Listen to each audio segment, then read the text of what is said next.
गुरुर्ब्रह्मा गुरुर्विष्णु गुरुर्देवो महेश्वरः गुरुरेव परं ब्रह्म तस्मै श्री गुरवे नमः। अखण्डमण्डलाकारं व्याप्तं येन चराचरम् तत्पदं दर्शितं येन तस्मै श्री गुरवे नमः। अज्ञानतिमिरान्धस्य ज्ञानाञ्जनशलाकया चक्षुरुन्मीलितं येन तस्मै श्री गुरवे चिद्रूपेण परिव्याप्तं त्रैलोक्यं सचराचरं तत्पदं दर्शितं येन तस्मै श्री गुरवे नमः। প্রণাম মুনিবর, প্রণাম। তোমরা বসো সকলে, তোমাদের মঙ্গল হোক। বলো, আজ কি প্রয়োজন হেতু তোমরা আমার সমীপে উপস্থিত হয়েছো? মুনিবর, আপনি নাট্যশাস্ত্র রচনা অবধি আমাদের সকলের মনে কিছু প্রশ্নের জন্ম হয়েছে। হ্যাঁ মুনিবর, তারই উত্তর হেতু আপনার কাছে আগমন। বলো, কি তোমাদের প্রশ্ন? মুনিবর, নাট্যশাস্ত্র কিভাবে রচিত হলো, তার উদ্দেশ্যই বা কি? যথার্থ প্রশ্ন করেছো। এই প্রশ্ন শুধুমাত্র নাট্যশাস্ত্র নয়, জীবনের সার বস্তুকে উপলব্ধি করবার প্রয়াসও বটে। ত্রেতা যুগে মানুষ যখন কাম ও লোভের বশবর্তী হয়ে হিংসা ও হানাহানিতে লিপ্ত ছিল,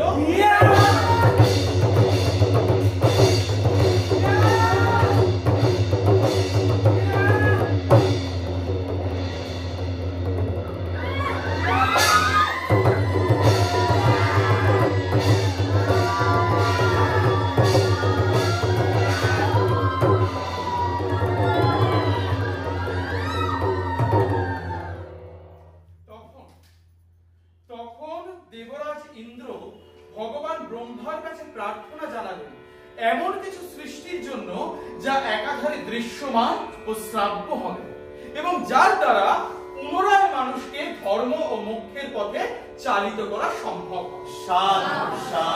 কিন্তু গুরুদেব, আমাদের বেদই তো সকল জ্ঞানের ভান্ডার। জগতের সমস্ত রহস্যতেই বেদের মধ্যেই নিহিত আছে। তাহলে আবার নতুন বেদ রচনার কারণ? এই নতুন বেদ রচনার কারণ, এই নতুন বেদ বা নাট্য বেদ সমাজের সর্বস্তরের মানুষের কাছে সহজবোধ্য হবে এবং নাটকের দ্বারা মানুষকে শিক্ষা ও ধর্মের পথে চালনা করা সম্ভবপর হবে। তাই ভগবান ব্রহ্মা চতুর্বেদের তত্ত্বকে একত্রিত করে রচনা করলেন এই নাট্যবেদ। গুরুদেব, চতুর্বেদের তত্ত্ব মানে? চতুর্বেদের তত্ত্বের অর্থ আমি তোমাদের উদাহরণ সহকারে বোঝাই। ঋষি কন্যাগণ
বাণী বা কথা তোমরা শুনলে, এই কথা এসেছে ঋগ্বেদ থেকে, সামবেদ থেকে এসেছে গান বা সঙ্গীত, যজুর্বেদ থেকে এসেছে অভিনয়, আর অথর্ববেদ থেকে ভাব বা রস।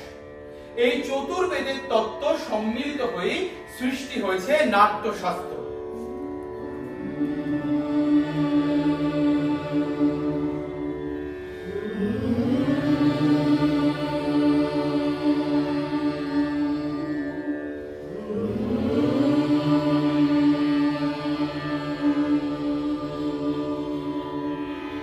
আচ্ছা গুরুদেব, এই নাটক কি কেবল দেবতাদের জন্যই নির্মিত?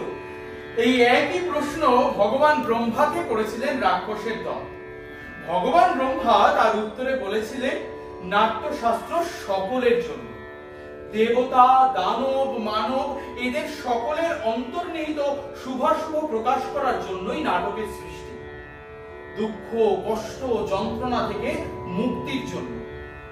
রস, ভাব, অনুভব, সর্বশাস্ত্র ও সমস্ত শিল্পের সমন্বয় করবে এই শিল্পকলা। অসাধারণ! কি আশ্চর্য এই শিল্পকলা, যেখানে অন্য সমস্ত শিল্পের সমন্বয় ঘটে গেল। ঠিক, আর এই কারণেই আমি নাট্যশাস্ত্রকে পঞ্চম বেদ রূপে অভিহিত করেছি। আচ্ছা গুরুদেব, আমাদের এত গুরুত্বপূর্ণ শিল্পকলাকে সমাজ কেন গুরুত্বহীন মনে করে? দেখো, আমরা তো সকলে শিল্পী, হ্যাঁ, আমরা কেউ সমাজের নীতি নির্ধারক নই, তাই তো? আমাদের শিল্পই আমাদের ধর্ম। আমাদের এই শিল্প সম্পর্কে, আমাদের সম্পর্কে, তার প্রয়োগ ও প্রয়োজনীয়তা সম্পর্কে সমাজের যারা নীতি নির্ধারক তাদের আরো বেশি যত্নবান হতে হবে, দায়িত্ব সহকারে বিবেচনা করতে হবে। নাটক তো শুধুমাত্র মনোরঞ্জনের জন্য নির্মিত নয়, তা একাধারে সমাজের দর্পণও বটে। যথার্থ বলেছেন। যা মানুষকে, মানবতাকে এক সত্য দর্শনের মুখোমুখি দান করায়। দেশ, কাল, জাতি, ধর্ম, বর্ণ এই সকলের ঊর্ধ্বে উঠে সমগ্র পৃথিবীকে এই শিল্পকলায় এক সূত্রে গ্রথিত করতে সক্ষম। সত্যি গুরুদেব, শিল্পবিহীন সমাজ তো আর মনুষ্য সমাজ হতে পারে না, তা পশুবৎ বটে। যথার্থ বলেছ।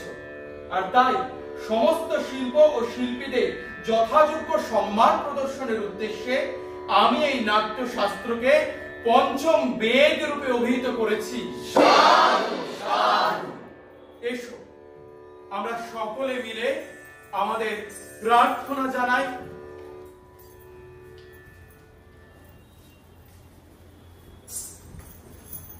সর্বপাপ দূর হোক, আকাশ নির্মল হোক, বায়ু পবিত্র হোক, এই পৃথিবী গ্লানি মুক্ত হোক।